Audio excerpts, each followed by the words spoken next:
2 বছর আগে বিয়ে করা নিজের স্বামীকে কলেজের অনুষ্ঠানে মন্ত্রী হিসেবে দেখে অবাক হলাম আমি। কোনো কথা না বলে শুধু তাকিয়ে দেখেছি সামনের গাড়ি থেকে নেমে আসা মানুষটিকে। এই লোকের সাথে 2 বছর আগে আমার বিয়ে হয়েছিল। বিয়ে বললে বলা ভুল হবে, শুধু কবুল বলা হয়েছিল 3 বার। কারণ সংসার করার আগেই উনি আমাকে বাবার বাড়ি রেখে এসেছিলেন, আর কখনোই তিনি আমার কাছে যাননি। কলেজের অনুষ্ঠানে আমন্ত্রণ করা হয়েছে এই শহরের মন্ত্রী মেহেদী হাসান মেহরাব চৌধুরীকে। উনি অনুষ্ঠানের প্রধান আকর্ষণ, সবাই হাততালি দিয়ে ওনাকে বরণ করে নেয়। কলেজের প্রধান টিচার বিনয়ের সাথে বলেন, আসেন মন্ত্রী সাহেব, কলেজের ভেতরে আসুন। আপনাকে আমাদের এই অনুষ্ঠানে পেয়ে আমরা সবাই খুব খুশি। আপনি যে আমাদের অনুষ্ঠানে এসেছেন এটা আমাদের সৌভাগ্যের বিষয়। মেহরাব হারুনুর রশিদ স্যারের সাথে হাত ধরে তার বিনয় গ্রহণ করেন। তার সাথে ছিল অনেক লোকজন, মন্ত্রী বলে কথা, তার সাথে দলের অনেক লোকজন থাকবে, এটাই তো স্বাভাবিক। মেহরাব বলে, আপনি কলেজে আমাকে আমন্ত্রণ করেছেন, আমি কি না এসে থাকতে পারি? তাছাড়া এই কলেজে আমি পড়াশোনা করেছি, বড় হয়েছি, আপনার আমন্ত্রণে কি না আসতে পারি? হারুনুর রশিদ মেহরাবের কথা শুনে খুবই খুশি হয়ে যায়, কারণ ও একজন মন্ত্রী হিসেবে কোনো অহংকার নাই। ছাত্র হিসেবে যতটুকু স্যারকে সম্মান দেওয়ার কথা ততটুকুই দিয়েছে। হারুনুর রশিদ স্যার মেহরাবকে বলে, তোমার এই সাফল্য দেখে সত্যি আমি শিক্ষক হিসেবে খুব গর্ববোধ করি। এসো কলেজের ভেতরে এসো। মেহরাব স্যারের কথা শুনে কলেজের ভেতরে ঢুকে পড়ে,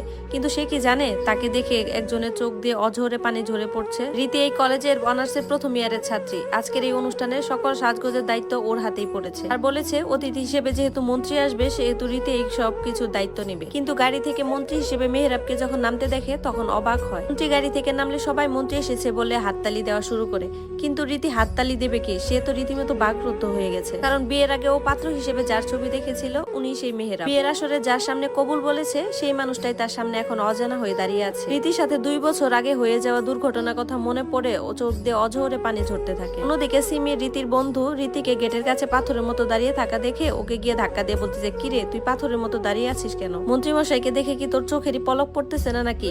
অবশ্য মন্ত্রী আমাদের দেখতে যে সুন্দর, এরকম সুদর্শন পুরুষ তো আমি জীবনও দেখিনি। কি সুদর্শন দেখতে মেহরাব চৌধুরী। শুনেছি উনি নাকি আমাদের কলেজ থেকেই পড়াশোনা করেছেন, তবে এখনো অবিবাহিত। তুমি চাইলে ওর সাথে প্রেম করতে পারো। সিমির প্রতিটা কথাই রীতির কানে যায়, তবে সে চুপ করে দাঁড়িয়ে থাকে। সত্যি মেহরাব চৌধুরীকে দেখে চোখের পলকই পড়তেছে না, কিন্তু উনি যে অবিবাহিত এই কথাটা শুনে এত কষ্টের মধ্যেও খুব হাসি পায় রীতির। সত্যি কি মেহরাব চৌধুরীর 2 বছর আগের বিয়ের কথা মনে নাই? রীতি বলে, মন্ত্রী মেহরাব চৌধুরী সবার সামনে কত ভালো, কিন্তু উনি আসলে একটা জঘন্য লোক। সত্যিটা লুকিয়ে নাটক করতে খুব ভালোভাবেই জানেন উনি। সত্যি খুব ভালো অভিনেতা উনি, তবে কারো জীবন নষ্ট করে দিয়ে।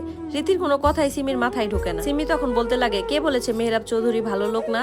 সবাই কত ভালো জানে ওনাকে, তাই কারো জীবন উনি নষ্ট করবে সেটা হতেই পারে না। উনি যথেষ্ট ভালো মানুষ, উনি অনেক ভালো নেতা, এটা সবাই জানে। তাই পুরো শহর বিপুল ভোটে ওনাকে পাশ করিয়েছে। তাই উনি এত অভিনয় বা কেন করতে যাবেন? আর ওনার মতো লোক কারো জীবন নষ্ট করতে পারে না। তোমার কোথাও একটা ভুল হচ্ছে রীতি। সিমির কথা শুনে রীতি একটা হাসি দেয়। মেহরাব চৌধুরী কতটা ভালো মানুষ সেটা ও ভালোভাবেই জানে। যেই লোক বিয়ের আসর থেকে নিজের বউকে ফেলে রেখে আসতে পারে কারণ তার বউ অসুন্দর ছিল বলে, সেই লোক ভালো হতে পারে কিভাবে? উনি শুধু মানুষের চেহারা দিয়ে মানুষকে বিচার করে, মন দিয়ে না। রীতি তখন সিমিকে বলে, সিমি তুমি সকল অনুষ্ঠানের আয়োজন করবে, আমাকে একটু একা থাকতে দাও, আমার মাথা প্রচন্ড ব্যথা হচ্ছে। কথাটা বলে রীতি চলে যায়। সিমি কি আয়োজন করবে সব আগে থেকেই করা, কিন্তু রীতির উপর সব দায়িত্ব দেওয়া ছিল। অতিথিদের আপ্যায়ন করা, মন্ত্রীকে ফুল দিয়ে বরণ করা সহ সবকিছু রীতিকেই করতে হবে। কিন্তু সিমি তো এসব এত কিছু করতে পারবে না। রীতি ওখান থেকে একটু দূরে গিয়ে স্টেজে বসে থাকা ওই মানুষটার দিকে তাকিয়ে আছে। রীতি মনে মনে বলে, মন্ত্রী মেহরাব চৌধুরী সবাই আপনাকে অনেক ভালো জানে, কিন্তু আপনি আমার সাথে যেটা করেছেন সেটা আমি জীবনেও ভুলতে পারবো না। শুধুমাত্র আপনার সেই ভুলের জন্য আমার জীবনের সব আনন্দ নষ্ট হয়ে গেছে। আমার পরিবার সমাজের কাছে ছোট হয়ে গেছে, কারোর সাথে মুখ ফুটে তারা কথা বলতে পারে নাই। নিজেদের শহর ছেড়ে এই অজানা একটা শহরে এসে পালিয়ে থাকতে হচ্ছে তাদের। রীতি এই কথাগুলো মনে মনে বলছে আর মেহরাবের দিকে তাকিয়ে আছে, কিন্তু মেহরাবের এই বিষয়ে কোনো খেয়ালই নাই। স্টেজে উঠে সবার সাথে কথা বলতেছে। বিশেষ অতিথি হিসেবে অনেক বড় বড় নেতারা এসেছেন, সবার সাথে কুশল বিনিময় করতেছে। তাছাড়া 2 বছর আগে ঘটে যাওয়া সেই ঘটনা তার মনেও নাই, তাই তার সেই 2 বছর আগে করা অন্যায় নিয়ে কোনো গিল্টি বোধও নাই। এদিকে হারুনুর রশিদ স্যার রীতিকে খুঁজতে থাকে, কারণ এখন সবাইকে বরণ করতে হবে। আর এদিকে মন্ত্রী মশাইকে ফুলের মালা দিয়ে বরণ করবে রীতি। হারুনুর রশিদ স্যার সিমিকে বলে, সিমি রীতি কোথায়? ওকে তো দেখতে পাচ্ছি না, পুরো অনুষ্ঠানের দায়িত্ব ওর উপর।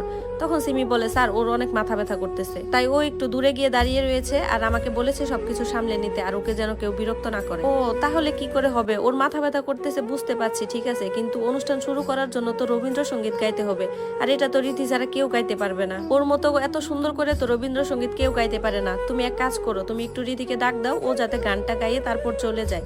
এখন সিমি কি করবে বুঝতে পারতেছিল না। এরপর ও রিধির কাছে চলে যায়। রিধি এখন মনে মনে ভাবে স্যার যেহেতু বলেছে সেহেতু তাকে যেতেই হবে, কিন্তু ও মেহরাবের সামনে ওর আবেগ কিভাবে কন্ট্রোল করবে এটাই তো বুঝতে পারে না। স্যার যেহেতু বলেছে তাকে যেতেই হবে, তাই সে নিজেকে সামনে নিয়ে স্টেজে উঠে যায়। অনুষ্ঠানও শুরু হয়। সে নিজেকে শান্ত করে গান গাইতে থাকে।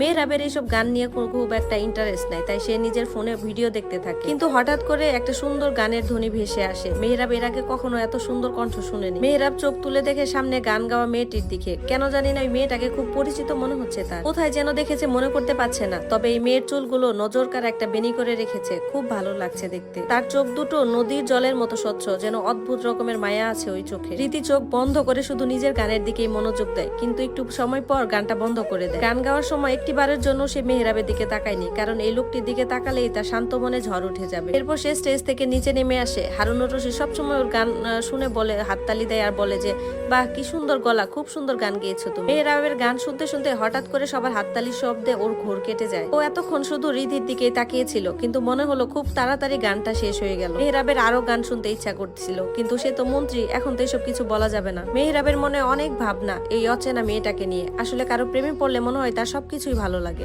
যদিও মেহরাবের মনে প্রেমের ভাবনা, কিন্তু রিধির মনে শুধু ভয় রয়েছে। স্টেজ থেকে নামার পর রিধি একটু দূরে সরে গিয়ে মেহরাবের দিকে তাকিয়ে মনে মনে বলে, এই অনুষ্ঠানে থাকার কোনো ইচ্ছাই নেই আমার। নিজের প্রিয় মানুষটার অভিনয় আর নিতে পারছি না। মন্ত্রী সাহেব, আপনার কাছে এই রিধি শুধু অতীত হয়ে থেকে যাবে, কিন্তু বাস্তবে আপনি তাকে চেনেন না। হয়তো আমার কথা আর আপনার মনে নাই। সেই 2 বছর আগে যার জন্য